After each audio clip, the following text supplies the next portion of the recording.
Chers internautes, bonjour. Le veilleur non silencieux pour vous. Aujourd'hui, je voulais vous parler des artistes en général, des arts majeurs, la peinture, la musique, l'architecture, la sculpture qui va avec. Parce que, en fait, c'est un sujet qui me tient à cœur, puisque l'un de mes principaux métiers est d'être un musicien professionnel. Donc, je connais bien le sujet de la musique. Je suis moins calé en ce qui concerne la peinture et en ce qui concerne l'architecture. Toutefois, je peux vous expliquer de quel plan spirituel ces arts découlent. Je vais d'abord commencer par la peinture. Alors, vous savez que la peinture est surtout un art qui touche au don de double vue. Le don de double vue que développent les artistes peintres, principalement axés dans le haut astral. Donc la peinture est un art vraiment pour les personnes qui ont vécu des vies, enfin, entre deux incarnations, qui ont vécu un temps assez long au niveau du haut astral, de l'astral supérieur, qui est vraiment le plan des couleurs. C'est le plan de la couleur par excellence. Et donc ces artistes manient les couleurs de façon prodigieuse. Les artistes peintres et les dessinateurs en général ont une faculté de voir les choses, les nuances que vous ne voyez pas, que l'être humain ordinaire ne voit pas. C'est un artiste l'artiste peintre est un artiste qui a un don particulier, qui a un pouvoir finalement. On peut appeler ça un pouvoir. Ce qu'on appelle un don, c'est un pouvoir. Un pouvoir que les autres n'ont pas. Ils voient des choses que vous ne voyez pas, comme les médiums, comme les voyants. Voilà. Donc c'est une faculté qui s'adresse au haut astral, qui est un plan, comme vous le savez, le plan physique, le plan astral, le plan mental, le plan bouddhique. Donc ça ne veut pas dire qu'ils sont supérieurs ou inférieurs, c'est pas ça, il n'y a pas de supérieur inférieur, on n'est pas en train de parler de ça. Je vous explique à quelles énergies fait appel la peinture et le dessin en général. Ça fait appel à des facultés qui viennent de l'astral supérieur, qui est le plan des couleurs. En ce qui concerne l'architecture, l'architecture est un art qui s'adresse au plan des archétypes, comme son nom l'indique. Qu'est-ce que le plan des archétypes? C'est le plan dans le mental supérieur, où l'on conçoit les formes, toutes les formes. Ça va des corps de tous les êtres vivants jusqu'aux minéraux, jusqu'aux cristaux, de tout ce qui existe, si vous voulez, dans l'univers, de façon, entre parenthèses, naturelle, est créé par des devas, qui sont des anges, et ce sont les devas de la forme, et il y a aussi les êtres humains qui ont accès à ce plan, et il y a des êtres humains qui donc créent des formes, créent des choses, font des créations, et d'ailleurs l'être humain participe lui-même à la création de son propre corps physique, il faut le savoir aussi ça. Ça fait partie des choses que nous faisons entre deux incarnations. Plus on est axé dans son mental supérieur, plus on participe nous-mêmes à la création de notre futur corps pour notre future incarnation. Tout ça pour dire quoi? Tout ça pour dire que les architectes, donc, et les sculpteurs, sont des gens qui font appel à une capacité qui vient du mental supérieur, une capacité de voir les archétypes, de voir les plans. Donc quelqu'un qui va construire un bateau, une maison, fait appel à son imagination créatrice, puisqu'il voit d'abord sa création en mental, en énergie mentale, il la voit en imagination créatrice, puis il va coucher sur un papier avec un crayon tous les plans de la réalisation, de sa vision archétypale, puis ensuite sur le plan physique, il va réaliser cette construction mentale. Donc les architectes font appel à des facultés de création du mental supérieur. C'est d'ailleurs pour ça qu'en général, l'architecture nous touche davantage que la musique, que la peinture.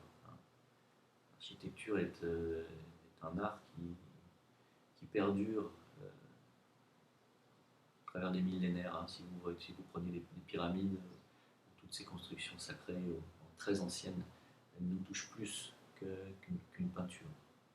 généralisant bien sûr, hein. Il y a des peintures qui sont extraordinaires, hein.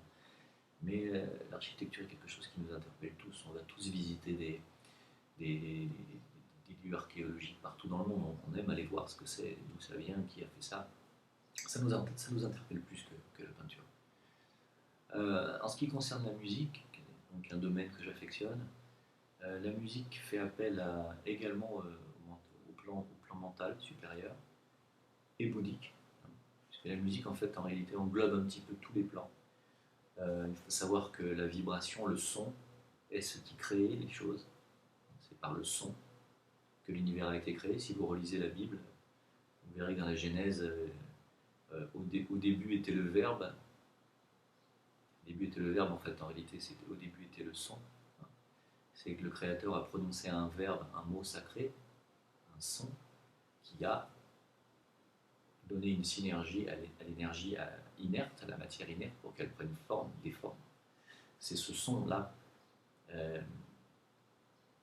qui crée, qui modèle la matière inerte. Donc le son est quelque chose qui nous englobe tous. Toutes les planètes ont une note, toutes les étoiles ont une note. Et nous, êtres humains aussi, avons une note, même plusieurs notes en fait. Nous vibrons sur des notes, les notes qui sont des vibrations. Donc tout est vibration dans l'univers et tout est note. Et lorsque ces notes s'accordent avec nos notes intérieures, nos notes personnelles, ça nous fait réagir, ça nous fait résonner en fait. On est interpellé, on est attiré par certaines choses, certaines vibrations. Donc on va être attiré par certaines musiques aussi, puisque la musique est un ensemble de notes assemblées en harmonie. Je fais simple pour que tout le monde puisse comprendre. Donc le musicien, l'artiste musicien créateur, je ne parle pas de l'interprète, je ne parle pas du musicien instrumentiste, je parle du créateur, de celui qui entend la musique et qui la reproduit et qui nous apporte par son imagination créatrice et par son don par son don de clairaudience, hein, parce que pour être musicien et pour entendre la musique et la retranscrire, il faut être clairaudient. Ça veut dire qu'un musicien se met sur une source, sur la source de la musique, qui est une source qui vibre haut, qui vibre au-delà du mental supérieur, qui est au mental supérieur et au-dessus. Donc l'artiste musicien a cette capacité de se brancher sur une source qui est dans ce mental supérieur très élevé, de l'entendre et ensuite de la retranscrire ou non, hein. Parce qu'il y a des gens qui ne choisissent pas d'étudier la musique et qui ne connaissent rien à la musique, qui entendent de la musique dans leur oreille, mais que ça n'interpelle pas plus que ça, malheureusement. En fait, c'était des gens qui étaient prédisposés à faire de la musique, mais qui n'en ont pas fait, pour X raisons. Le musicien se met vraiment au travers de la source musicale. C'est vraiment comme un état médiumnique, mais sans être dans cet état de transe. Mais en fait, quand on est en composition, quand on compose de la musique, et je suis compositeur, donc j'en parle, il peut y avoir un bombardement autour de nous, on n'entend pas, hein, on est dedans, on entend cette musique, elle est là, elle nous prend, c'est comme un état médiumnique, hein. Si vous êtes musicien, vous prenez un instrument tout de suite, vous la rejouez, vous l'écrivez, vous l'enregistrez tout de suite. Ouais. C'est pas quelque chose en réalité que vous allez créer vous-même. Ensuite, ce que nous allons créer nous-mêmes, c'est les arrangements, avec quel instrument allons-nous jouer ça, combien d'instruments, combien de personnes, qui va jouer quoi, quelle partie rythmique mettre dessus, ça c'est autre chose, ça c'est le travail du musicien. Mais la véritable source musicale est quelque chose que l'on entend et il suffit de se mettre au travers de ce chemin. Voilà, et c'est la capacité ultime du musicien, créateur, musicien. Et c'est ce qui fait des musiciens, en ce qui me concerne, et je ne dis pas parce que j'en suis un, c'est ce qui fait des musiciens des êtres à part, des artistes à part, qu'il faut considérer comme tels. Je pense qu'il faut considérer les musiciens comme des bienfaiteurs de l'humanité. Ce sont des gens qui viennent nous apporter la beauté céleste, hein, puisque le son englobe toute la création universelle, la musique, les sphères englobent toute la création universelle. Nous sommes nous-mêmes musique, nous avons nos propres notes. Et nous sommes lumière et nous sommes aussi musique.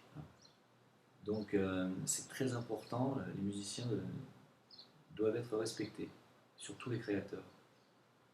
Comme étant, il faut les considérer comme étant des êtres, je ne vais pas dire supérieurs, c'est pas le mot, mais comme des êtres à part, qui méritent de respect et attention. Voilà. Parce que la musique, autant l'architecture est quelque chose qui perdure au-delà des millénaires, la peinture perdure au-delà des siècles, autant la musique est quelque chose qui ne se perd pas du tout. entoure en permanence. Et on le voit très bien, on voit le succès de la musique dans l'industrie musicale du disque depuis maintenant. On est capable de graver des disques. La musique a toujours eu du succès, la musique a toujours trouvé des oreilles, même parmi les oreilles les plus vierges et les plus innocentes. La musique trouve son écho, même parmi les animaux. Les animaux sont attirés par la musique. Tous les êtres vivants, toutes les créatures sont attirés, vibrent à la musique. Toutes. Donc la musique est quelque chose de divin, est quelque chose de précieux. Et les musiciens qui viennent nous l'apporter, nous la retranscrire, sont également des êtres précieux. Voilà. Je tenais à le dire parce que on a tendance à considérer les musiciens comme des saltimbanques et donc un peu comme des rebuts, hein, sauf les stars qu'on adule et à ce moment-là on les considère comme des dieux. Mais non, les stars sont juste des musiciens qui ont eu la chance d'être sous les projecteurs et pour X raisons. Hein. Mais tous les musiciens doivent être considérés comme des gens à part et comme des gens qui sont des bienfaiteurs et qui ont une faculté vraiment exceptionnelle d'entendre un langage que la majeure partie des gens n'entendent pas. Voilà, donc je voulais faire cette parenthèse pour parler un petit peu de...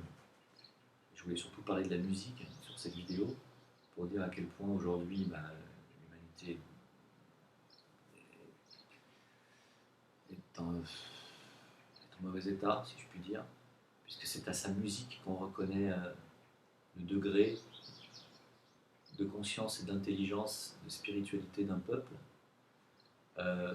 Avec la musique classique et au XVIIe, XVIIIe, surtout XVIIIe siècle, XIXe siècle, on a atteint quand même des niveaux, je sais pas, si vous ne connaissez pas la musique, si vous n'avez jamais fait de musique, intéressez-vous un petit peu au classique, intéressez-vous à Mozart, à Bach, surtout Bach, c'est absolument prodigieux, c'est absolument, c'est divin, c'est quelque chose de, c'est incroyable, incroyable.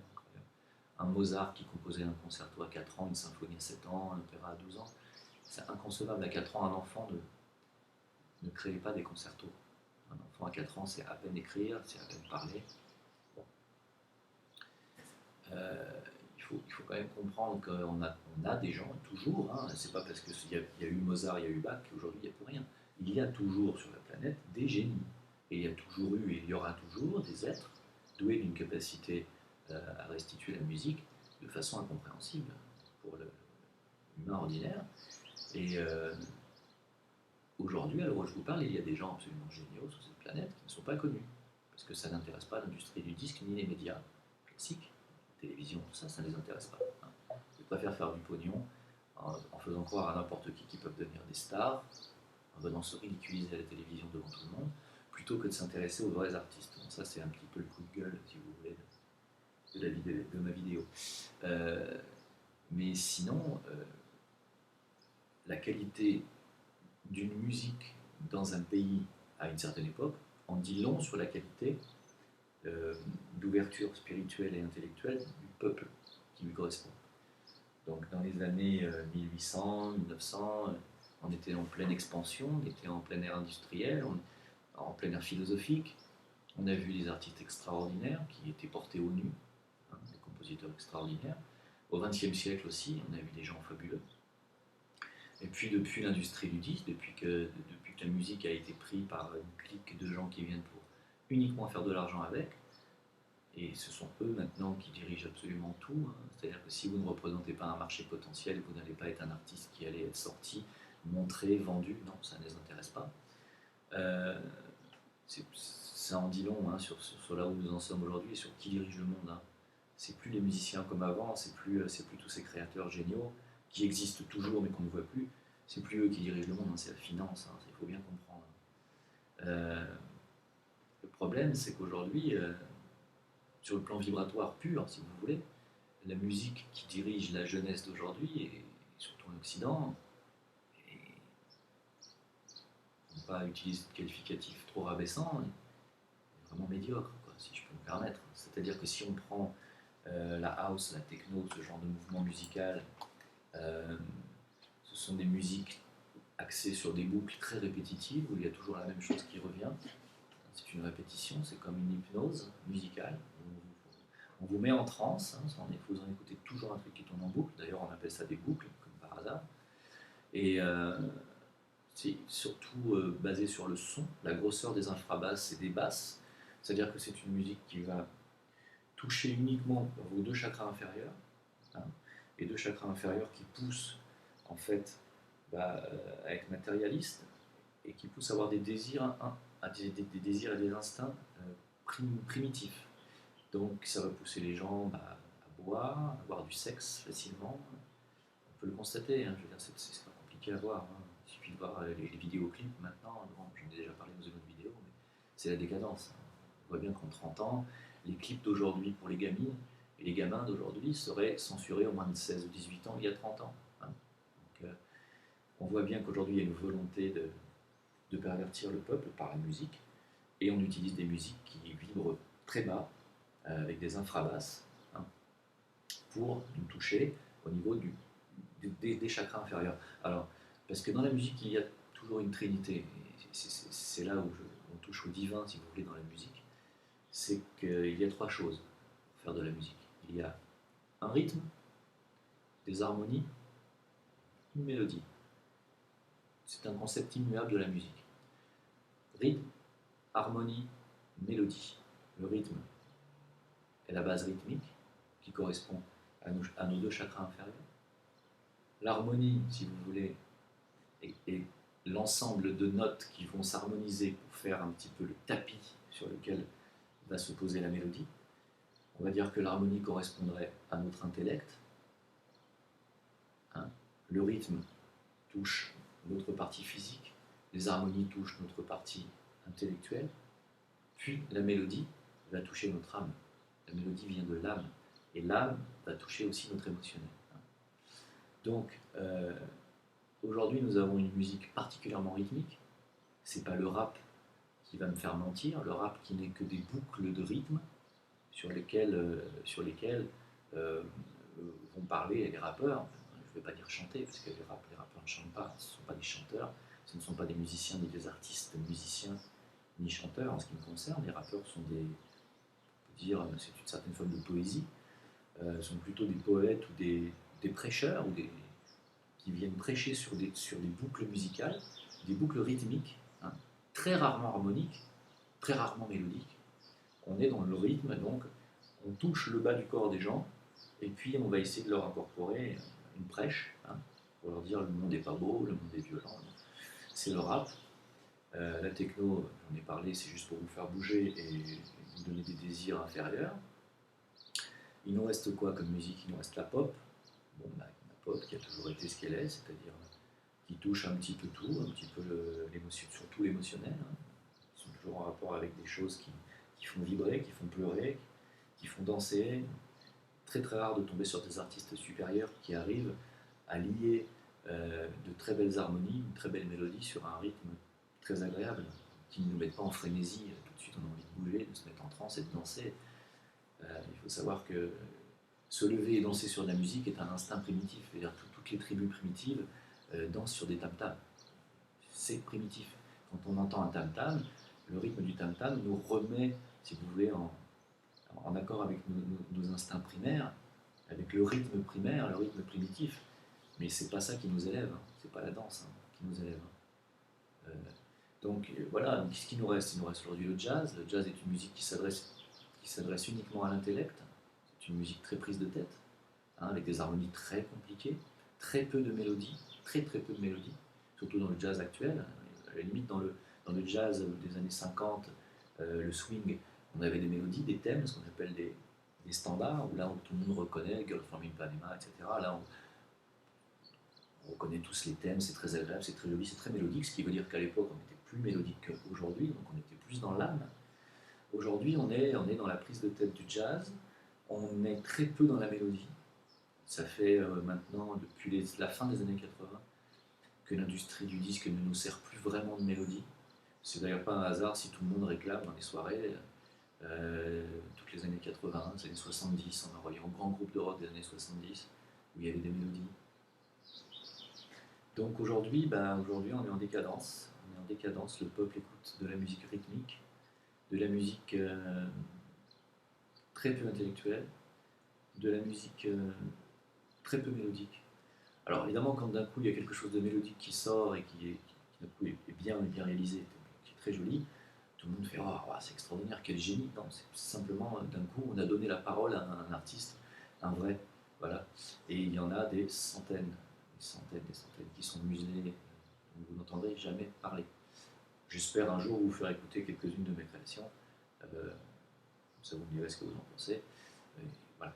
Donc, euh, donc voilà, tout ça pour dire qu'aujourd'hui l'état des lieux sur l'humanité, qui correspond à l'état vibratoire des musiques qu'elle écoute, euh, est très inquiétant, est pitoyable, et ne dénote pas et ne démontre pas une élévation ni un progrès, ni intellectuel, ni spirituel de l'humanité occidentale actuelle. Voilà. Je parle uniquement de l'Occident parce que les musiques orientales n'ont pas évolué, les musiques moyennes orientales n'ont pas vraiment beaucoup évolué, la musique moyenne orientale, il y a uniquement une mélodie sur un rythme, il n'y a pas d'harmonie dans la musique moyenne orientale, très peu. C'est très marrant d'ailleurs, ce qui prouve que c'est un peuple qui est dans la spiritualité et dans le rythme physique, mais qui est très peu intellectuel. C'est assez intéressant. La musique africaine est purement rythmique, mais par contre très avancée sur le plan rythmique. Les Africains ont des siècles d'avance sur les Occidentaux au niveau rythmique. C'est phénoménal. Et même au niveau harmonie, ils sont vraiment très doués musicalement, les Africains. Très doués musicalement. On voit qu'ils ont beaucoup d'avance sur le reste du monde dans ces deux domaines. Donc voilà où on en est. On en est dans une phase où nous sommes en décadence, c'est une évidence. Et il suffit de remarquer quelle musique écoute un peuple pour voir où il en est. Aujourd'hui, nous en sommes très bas. Nous écoutons de la musique insipide, la musique de consommation, qu'on écoute pendant un mois puis qu'on oublie. Il n'y a pas d'artiste qui fait carrière. Il n'y a plus aujourd'hui un Jacques Brel ne passerait même plus à la télé, il faut le savoir. Hein. Ni un Jacques Brel, ni même un Goldman, je pense. Tous ces gens-là, qui sont des mélodistes et qui viennent nous apporter de très belles choses, avec de très belles paroles, ne passeraient plus. Hein. Donc, moi, si vous voulez mes goûts aujourd'hui en matière d'auteur, j'aime beaucoup Zazie, les paroles de Zazie, je trouve qu'elle est très pertinente. J'aime beaucoup les mélodies de Calogero. Euh, je vois personne d'autre actuellement en France faire quelque chose de correct. Voilà, ça laisse pas beaucoup de choix. Après, nous avons les anciens. Bon, ça, c'est des goûts personnels, je ne vais pas vous. Mais il y a quand même très peu d'artistes dignes de ce nom aujourd'hui. Il y a très peu d'auteurs-compositeurs. Il y a très peu de, de, compo- de compositeurs-interprètes de valeur. Euh, et c'est pas avec le rap que la jeunesse va grandir avec un grand G. Hein. C'est pas avec le rap qu'on va grandir spirituellement par la musique. Le rap, il faut arrêter. Hein. C'est pour moi pas de la musique, ce n'est pas de l'art. Hein. C'est des gens qui se servent d'une partie de la musique, la partie rythmique, qui se servent de l'art musical pour véhiculer leurs idées. Ce ne sont pas des artistes. Un artiste, c'est quelqu'un qui écoute une musique et peut vous la rejouer tout de suite sur son instrument, sans passer par du solfège, parce qu'il a l'oreille ouverte et qu'il entend les accords et qu'il entend les mélodies. C'est quelqu'un qui peut, sur une guitare, vous faire quelque chose de sublime, devant lequel vous allez rester comme ça. Voilà. C'est un pianiste qui va vous jouer une superbe pièce au piano. Là, on parle d'artiste. Quelqu'un qui va vous apporter une création, qui va vous dire voilà, j'ai fait ça avec 80 musiciens qui ont été enregistrés en éditorial. Voilà. Là, on est dans l'art. Hein. Quelqu'un qui fait de l'habillage musical, à la limite, sur un film, la musique de film. Aujourd'hui, on a de très beaux compositeurs de musique de film. John Williams, Ennio Morricone sont des génies. Hein. Il y a de grands compositeurs de musique de film qui sont de grands compositeurs et de grands artistes. Sinon, en dehors de là, on ne les voit pas.